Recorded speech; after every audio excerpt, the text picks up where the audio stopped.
Right there. All right, my friends. So thanks so much for joining us today. I have, it's my pleasure to introduce Sue Cole from Calm Family Dog Training in San Marcos. Is that where you're at, Sue? San Marcos, Texas. And Cole Bookkeeping Services. Cole Bookkeeping Services. We'll put links in the show notes. Great. The reason I wanted to do this is because I got to know Sue just by my YouTube channel, and it turns out, hey, she does dog training, which I think is pretty cool because I got two rambunctious pups. As we all know how pups can be, and they need some training.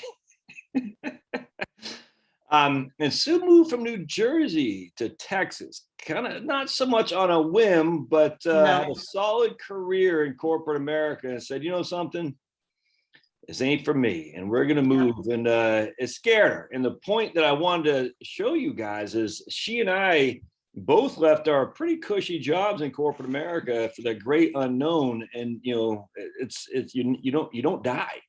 And so, Sue, welcome aboard. Thanks for being here. Well, thank you very much for inviting me. Thanks.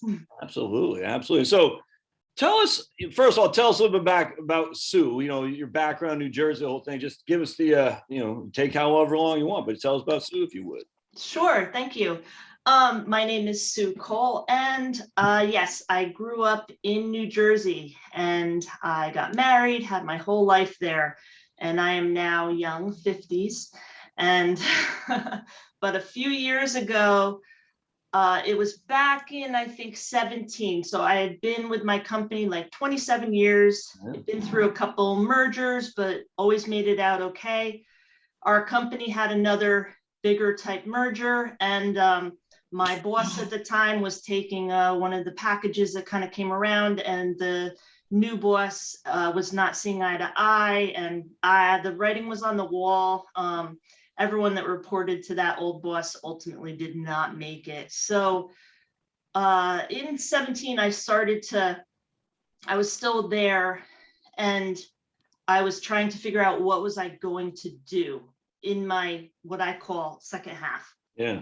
Because I really felt I didn't want to try to even apply to another company and to start over in another company where you give like blood, sweat, and tears and everything to them, and they really they just don't care about you.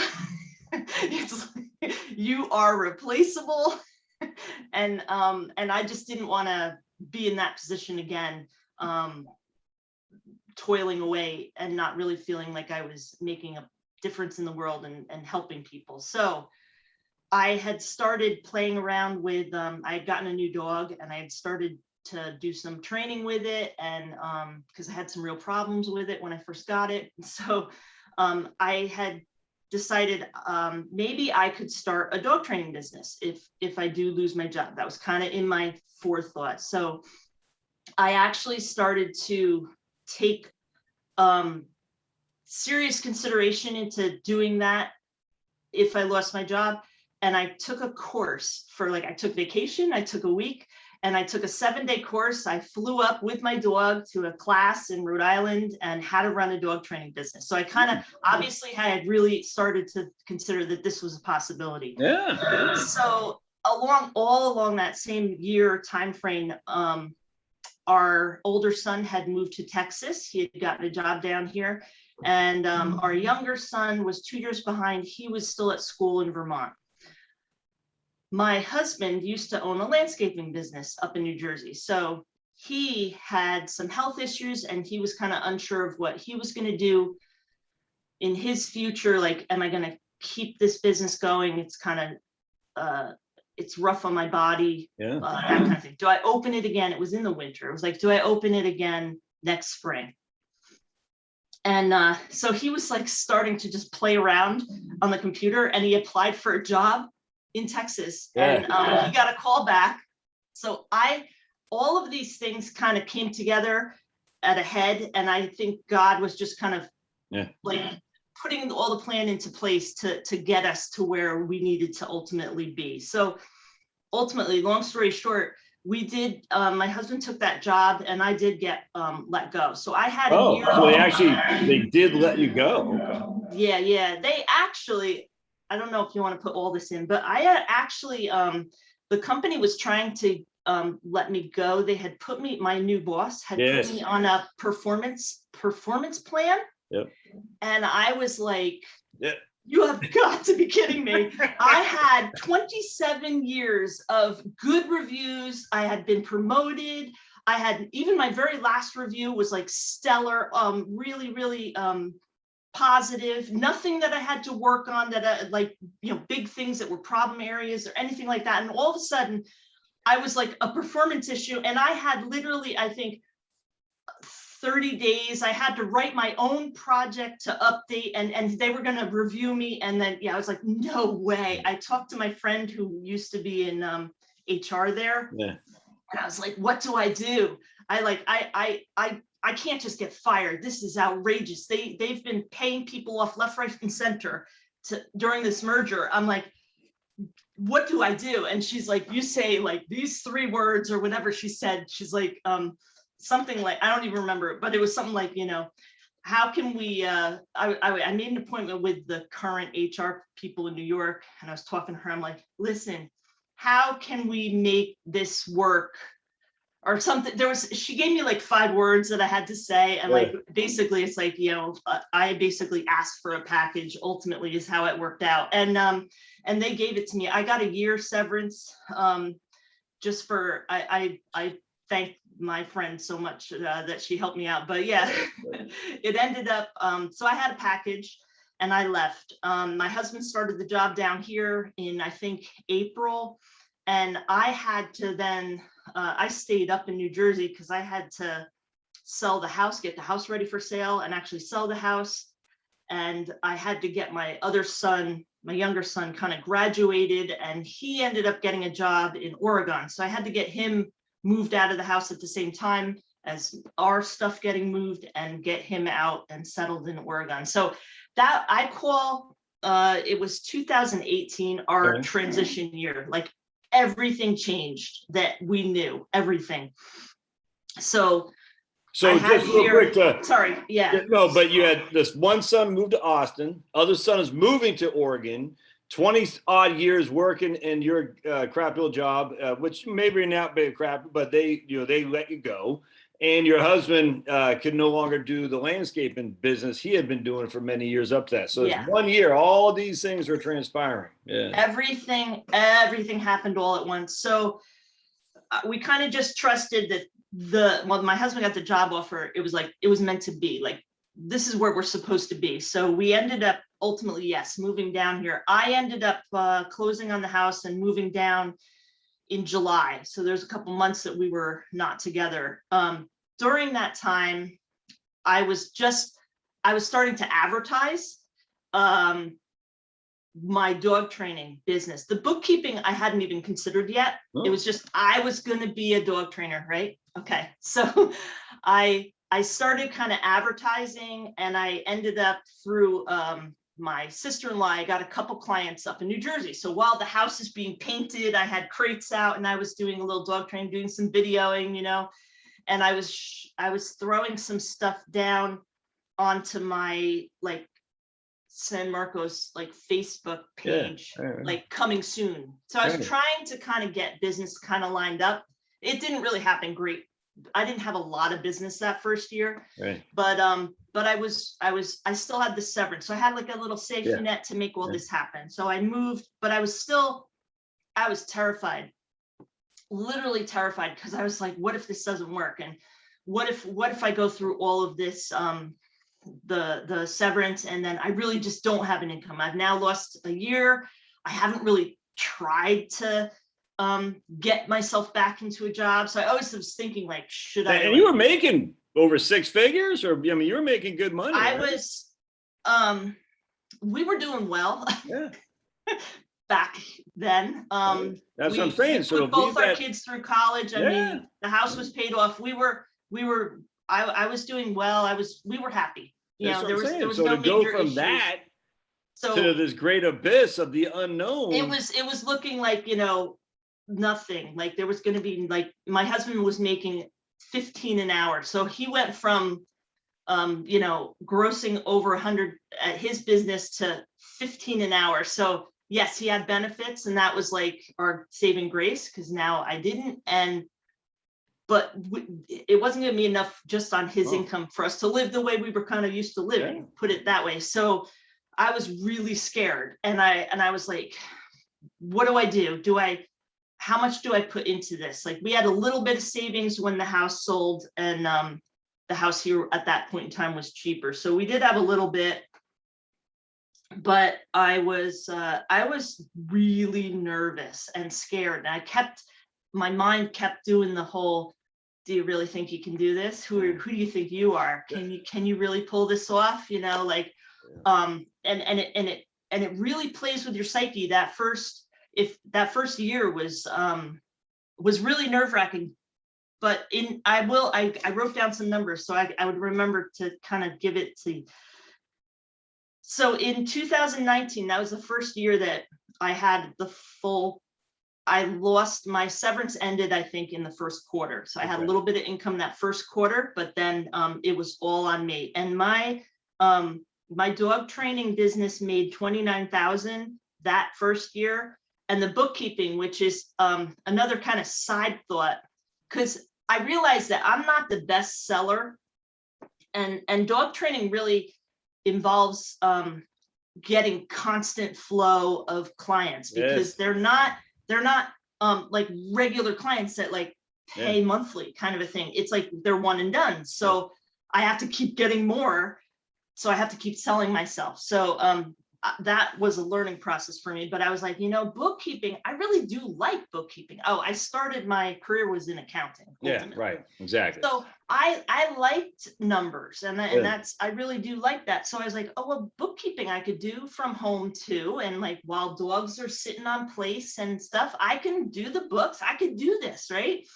And then I could have like a little base income of recurring income. Like I'd have a couple clients. So if the dog training has a low month, right, I still had some income from the bookkeeping. So it made my comfort level feel better, that I wasn't like, I had to constantly, God forbid, I have an off month with the dog trainings, I still have a little bit of income here. It's not that bad, right? So that's kind of how it played out. So that first year of the bookkeeping, I ended up making $20,000. So my first year of full business, when in 2019, I made 49 gross, no, net, a net 49,000. In 2020, between the two business, it was 78.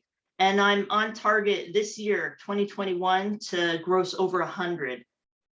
But gross or net? Gross or net? Net. Actually, that's net. Sorry, I was doing net. Yeah. I don't have huge expenses, tell you the truth. Well, no, that's before taxes. So I do have to pay, I have to pay all those taxes at the end of, I pay quarterly. I think I make estimated payments now, but I don't have a huge amount of expenses. For the bookkeeping, I have QuickBooks Online. So I have subscription things to that. And I have insurance, but that's not a huge expense. What kind of insurance? Like health insurance? It's like, I think it's liability. Oh, okay, for the business. And errors and omissions. There's something called, I think, errors. It's, just in case something happens and somebody sues me, I guess. So, and then for dog training, I have a little bit more expenses in dog training, but not a ton. I have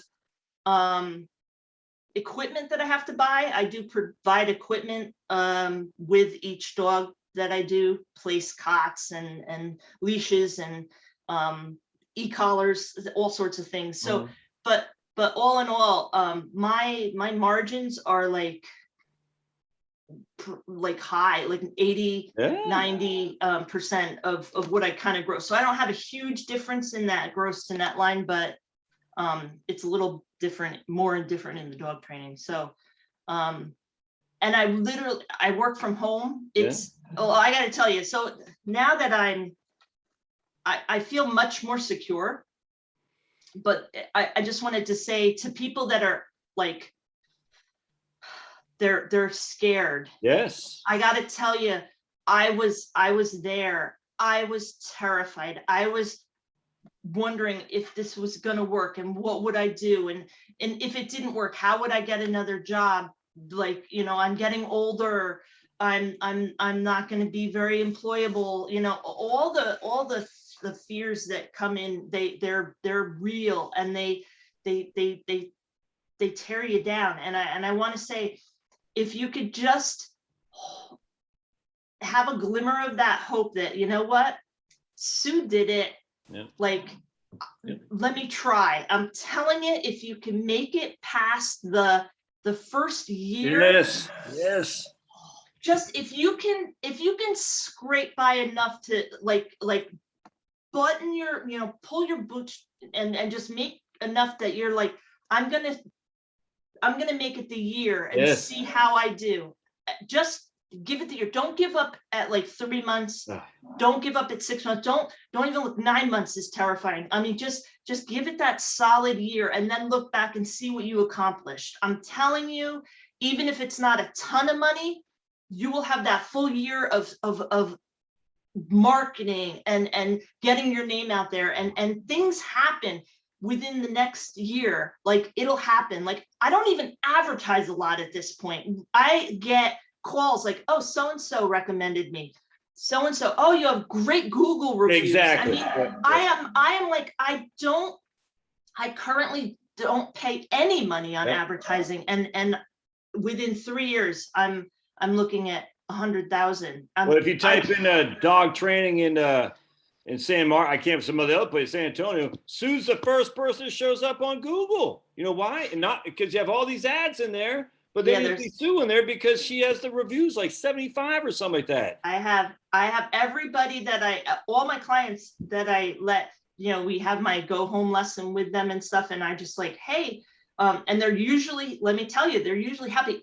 That's another thing I wanted to say. Like, I get to literally work directly with people, and I get to see the results, and they're like happy. Yes. They're happy when I get there, and they're happy when they've given me money to help them. It's like they're grateful about me. I mean, I'm just like, you don't see that in the corporate world. You're sitting behind your desk, and the only people you interact with are your higher ups and your people below you. But there's nothing, the customer, you don't see the customer.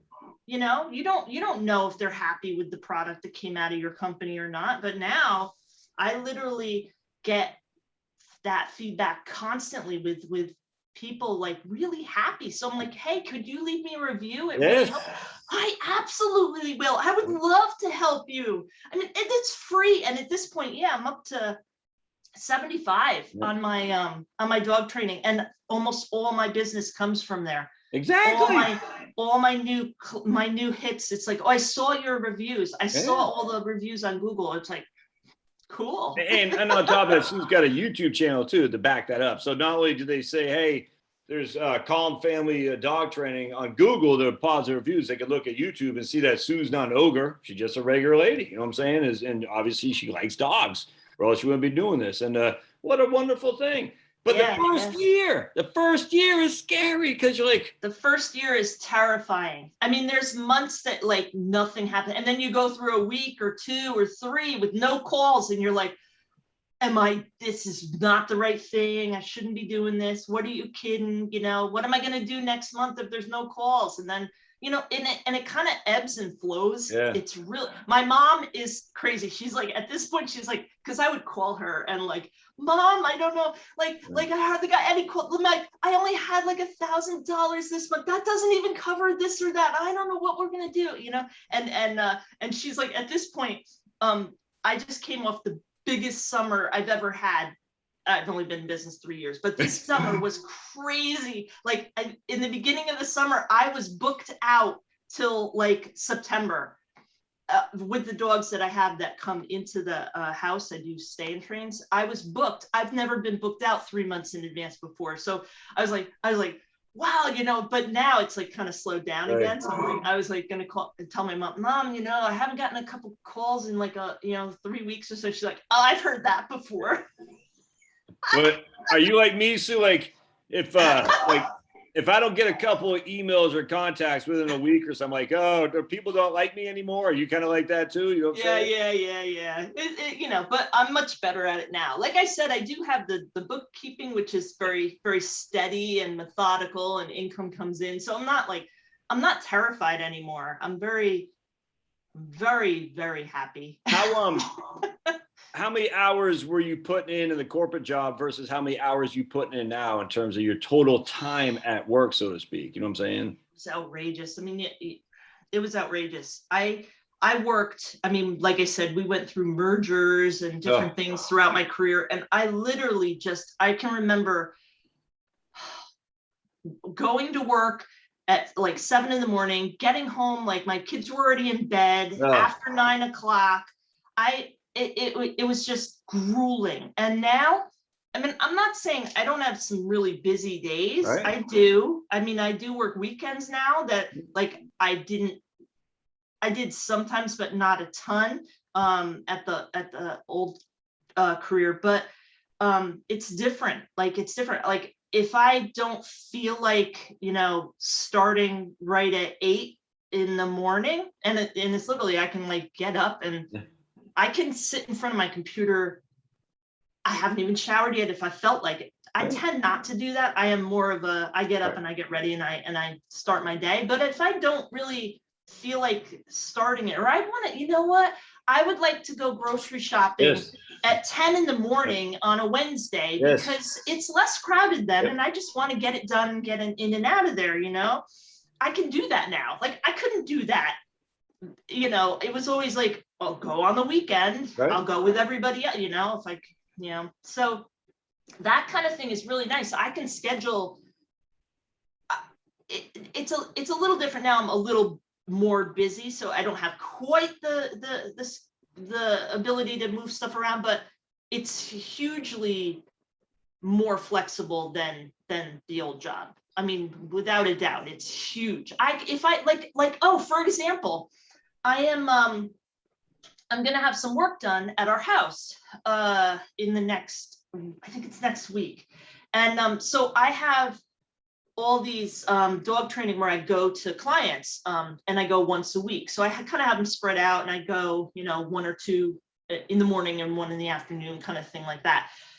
Like this week, I kind of went to each one of the lessons during the day and I was like, oh, by the way, next week, I'm going to have workers at my house. So can I just skip that week? And I will, I'll come the next week. Oh yeah, sure. Fine. So I'm like, I just rescheduled myself. I'm going to have my bookkeeping going on, obviously. And I actually will have a dog back here, but I don't have to leave the house for that 4 days while they're going to be working on our floor. I'm going to be here. And I'm like, I wouldn't have been able to do that at my old, I'm just going to stay home for 4 days because, I'm having work done. Is that okay? Yeah, sure. Yeah. Yeah. Here's your pink slip. See ya. Yeah. How about, time management? So the first year, and this is one thing that's interesting, when I started my own gig, I'm not all that organized that much, but long story short, I was worried that I was going to, just start getting on Facebook and doing stuff that's not moving the ball forward. And I actually found I didn't do that, which was good. I was very happy with myself. I was like actually quite surprised. How did you manage your time the first year? You got no clients and you're just like, now all of a sudden you got all this time on the, how'd you do with that? Well, I had a little bit different scenario where I was moving too, and I was setting up a new house. So honestly, even though I wasn't necessarily working on the job or anything, I had stuff that I was doing. So we were getting the house set up. I would go to and I still do this, go to networking meetings. I find that majority of my bookkeeping clients have ultimately come out of that avenue, and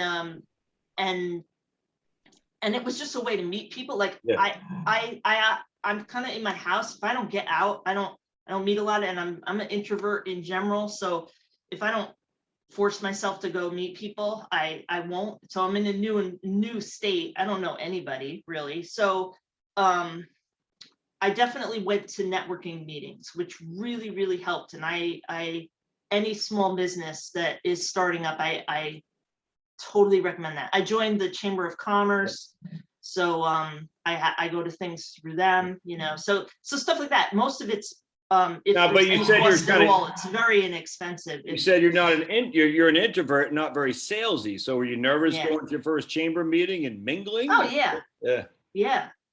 How'd you get over that? Like, I'm sorry. How did you get over that? You just have to do it. Yeah.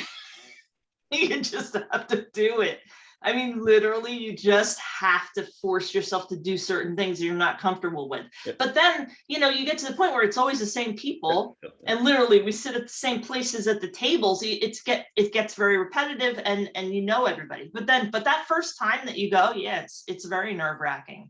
Well, but I find I'm getting better and better at it, because honestly, I'm going now.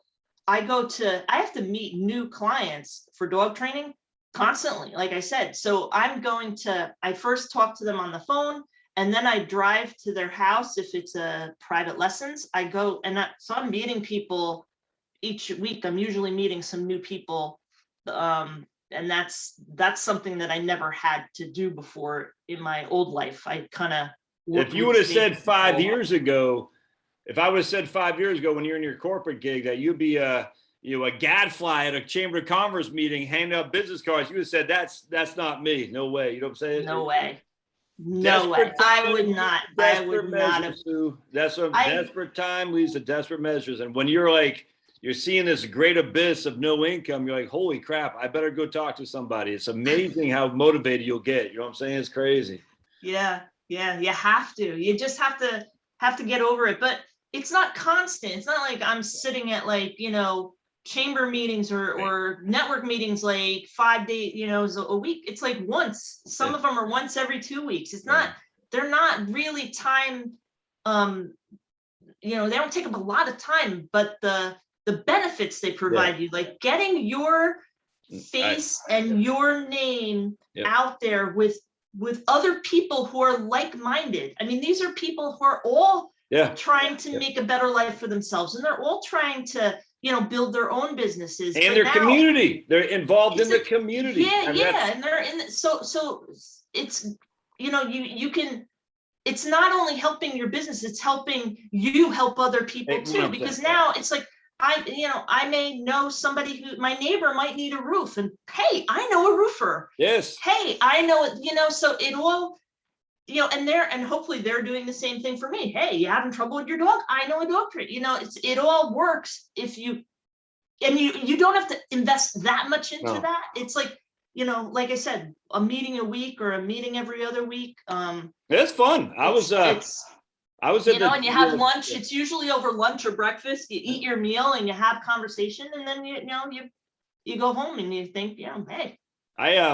When I was in the Harrisonburg, Virginia, I was in our local chamber, and same thing. I was nervous, and I was like, long story short, next thing I know, I'm on some planning meeting committee or something. I can't remember what it was, but so I was like, wow, okay. Next thing you know, we're taking a bus going to DC, meeting our local senators and Congress people because, wow. And I was like, I'm just old Josh, and I'm saying, who knew? It was just because I showed up and I smiled. It was nuts. Yeah. And, nothing fancy. And it's funny too, because people will see you on YouTube and talking here and me, and they'll say, oh, well, you guys have natural, whatever this, I don't know, extrovert. And I'm like, no, not at all. I need my time. I have to have my time. Yeah, if I don't have my time, I have to be alone to recharge or whatever 100%. They say. Yep. Yeah, I do too. Yep. But it's not, but introverts are not, immune to be, they have the ability to go talk to people. They don't thrive on it, right? So I definitely, it's not something that makes me, get recharged. I get drained, and I come back home and I let me just do some books. Let me let me work with a dog, and no people around. It's like, oh, good, I'm good to go. So it feels like reward to the effort you put into expanding your knowledge of people and help it feels like reward to have your downtime.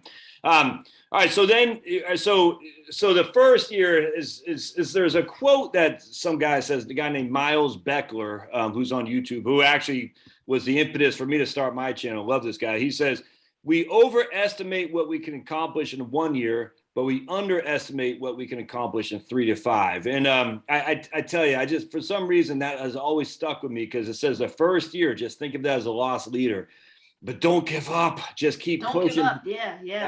Yeah. I mean, I was lucky in the sense that I wasn't like no income. Right. And then I had to go through that first year with just no income. If anything, I think that would have made me even more aggressive. Yes. to make what happened. I don't know, but I do think that first year, like I did, when I look back, like I said, I invested in a dog training class. I also invested in some equipment, and for bookkeeping, I took an online course of how to run a bookkeeping business, because I really didn't know. I mean, my husband had a business, but I didn't really know how do I run these two businesses. I want to make sure I know what I'm doing, So, I had some costs. I didn't have a huge investment, but I did have some costs. So like, if I look back at that very first year, while I was on severance, I had business expenses. Like I did not have income that covered those expenses that first year, but I was still kind of making my severance. So I was never destitute, but the thought that like there was a timeline and it was ending, that income was ending, and if I didn't make this work, it was going to be very painful. So I did have the motivation to make sure it did I think a lot give of it the best shot. But if you don't, I just think if I had given up when I kept listening to everything in my head, that's where I think, like if I look at the first year to the second year to the third year, and I look, if I had given up at that first year, I would have lost where I am now. You know what I am. So it's like you have to know when to give up if it makes sense to give up. But I mean, for me, it didn't. I just had to plow forward. I saw that I could do this, and yes, it ebbs and flows. Though I got to tell you, it's never just a nice steady up. It's like, oh my God, we have these. It's like these.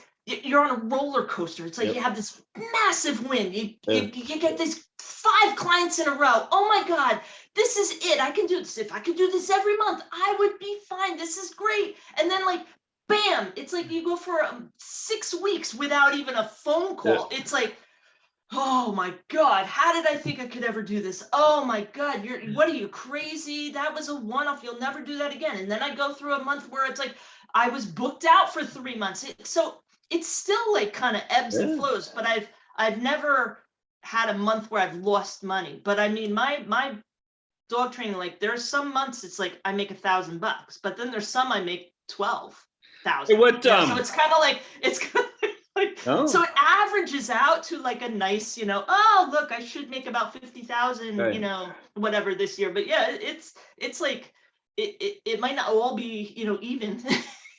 Well, you know what, so everyone's going to ask you. You have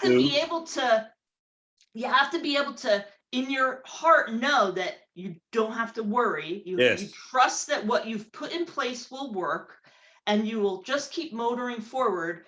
And yes, a new call will come in. And if it doesn't, get out on the street and yakety yak some more, and go to church. Like I'm to the point where the past 3 days, I wear this shirt everywhere. It's like Calm Family Dog Training. I don't have like shirts for my bookkeeping. It's just kind of, people aren't like, oh, look, she's got a bookkeeping shirt on. I don't think that's going to fly, but dog training, a lot of people have dogs that are problems, right? So I go shopping with this on, and I go to Lowe's and stuff with this on, and like people, oh, are you a dog? Yes, I am, and the card comes out of the back pocket. Yeah, check out my website, I like it doesn't cost me a thing to do that, but even if you have off months, you just have to keep motoring through. That's what I want to get across. It's just not going to go like that. You gotta expect that there's going to be some hard months, and it's going to suck, and you're going to question yourself, but you just got to keep the faith, keep praying and keep working, and you will just get to a point where I can do this. And that's where you got to Oh, get yeah. to. And it usually is like 1 to 3 years. I think I've done a lot of research into like businesses and how they can fail and when Yep. do they fail. And it's always, the first year to the third year, you gotta really just. So what do you do for health insurance? That's what everyone's going to ask you. So where's the health insurance, Sue? I can't believe I have no health insurance. Well, I was lucky that my husband had that job, so he actually put me on his insurance. He ended up changing his job that he got when he first came down here. He was not happy there, and he ended up taking a new job. So there was a window of time just a few months ago that neither of us had insurance because he was on like a probationary thing. Yeah. I just for him, I bought Cobra just in case. Okay. I didn't want to be, God forbid, something did happen Right, in that 2 right. months before he got insurance again. And then I just went on the exchange, Okay. I think it's called the exchange, Yep. and said I lost coverage, and I got coverage for me. You just do. Yeah. It's How much? it's available, and you pay for it. I mean, I'm 52, so it's not cheap. Can I ask you how much you're paying for premiums for the exchange for you? Yeah, I think it was around 500. Yeah. Okay. Gotcha. So there you go. And I'm So on like a high deductible. yeah, bronze plan. Right? Okay, good. Yeah. So that's that right there. Everyone, see, Sue, the thing is, everyone says I can't do it because health insurance. I'm like, Obamacare, love it or hate, I don't care. We don't care anymore because it is. So stop arguing about whether or not it's good or bad. It is in terms of how it came. I just don't care. But for $500 a month, all right, that's not cheap, I grant you. No. But that should not stop you from. No, it shouldn't stop you, because what are your alternatives? Your alternatives are not being insured, which is, pretty terrifying, given the costs and what could happen if something did bad happen. You have to have something. And what are you're going to stay at something, a job that's like literally like taking your life away from you. I mean, just for that. That's what I'm saying. And I was like that. I was terrified. It was like my husband always had insurance through me because he had his own business. And then I had insurance with him. And then all of a sudden there was this little window, like, we are not insured. I was like, whoa, and I'm like, whatever, we're just going to pay for it. We're going to find it and pay for it, and then, so now I ended up switching, and I'm back on his now that he is through his probationary period, but it's still like $500 a month. It comes out of his paycheck though now. And I would rather have it just be one policy. It's easier to manage. So I did cancel that other. But it's there. So, but still, now at this point, we're paying for me on his. It's there, people. Do not stay. Look, do what you got. And I'm talking to the general audience, but Sue, I know people who are literally being beaten down physically, mentally and physically. They're getting heavy. They're getting diabetes. And it's all because they have this addiction to this worry about health insurance and what if. And I've said, I get it. Sue and I are survivors of this. We both survived. But just like she said, it's not going to happen the first year. You've got to. So if you got a spouse, and thankfully your spouse, my spouse supported me too. You're not, basically the first year is a lost leader. You've got to go in there recognizing. You have to know that year is going to suck beyond everything, and you're mentally, it's going to challenge you. Like you but you'll have ups and downs, or you'll just have massive downs, and you won't see the light. You won't see anything happening. But know that every little seed that you plant will just start to help. And the more seeds that you can plant, sooner or later that will start to help you grow. I would say, I don't know about like starting a business that has a huge outlay of expense. That might be a little different, like having a storefront maybe, or paying rent, or paying a franchise fee. I don't know that, but that comes with its own a base of income probably from a name standpoint. But for me, like I said, I don't have a ton invested in this. It's Right. just what can I do to bring in more clients and get my name out there. And I've done it without paying a tremendous amount of money, which is good. But And like I said, if I don't have the clients, I don't have the income. So I think that's no, that's fantastic. All right. So Sue, where can they find you? And wait, just real quick, I got to show you my, there he is. Look at Sleeping McGee. I can't believe he slept the whole time. So when we started this conversation, Sue had one of her dogs back there. She goes, I gotta, and we're yeah, I moved. There's my empty dog bed. I ended up, I moved my dog because she was having a little bit of an issue before we started. And I'm like, I don't want to have a problem. So she's in the other room now. And you don't just do book servicing, bookkeeping through clients in Texas, right? Are you nationwide? No, bookkeeping I do virtually, obviously, through my home, and it's through QuickBooks Online. So I can service anywhere in the country. I can do books, which any small businesses. I love to help people that just are confused and just overwhelmed with the numbers. They don't know what to do. They want to make sure they do it right. They're terrified about doing their taxes. You know, it's just, if you can set it up, I try to get people, if you just set it up right in the beginning, it's so much less expensive than having to do a cleanup, midstream, but it's doable. Don't get me wrong. I can clean up stuff too, but like just getting your stuff set up correctly in the beginning is huge. So I love to help small business owners with their books. I can do virtual meetings monthly. I produce the financial statements. We review them. And you actually do the tax preparation too? I don't do taxes. No, that's why I clarified my business. Bookkeeping services. I didn't. I am a CPA in New Jersey, but I'm not really currently advertising myself as a CPA, and I didn't actually transfer my license to Texas because most people hear CPA and they think taxes, and I just don't like doing taxes. Just don't like it. It's not where I want to spend my time. So I like to help people with their books. So I will keep their books in order so that when they go to their tax professional, they can just produce their stuff, and the tax professional is happy. They usually have to pay less because their tax guy's not going through receipts, like a box of receipts, you know. So everybody, it usually works out well. I don't do their taxes, but their taxes are practically whole lot clear. My wife works for a CPA firm, and some of these guys, you're like, if you just organized, you would save yourself hundreds of dollars. Just organize the stuff. And she's like, well, you know how it is. It's just, I said, man, you're like babysitting half the time. Like, I need this 2019. I don't like doing the reporting, that kind of thing for taxes. So I just decided, you know what, my bookkeeping is it's a niche. It's small business owners that just need help with their ongoing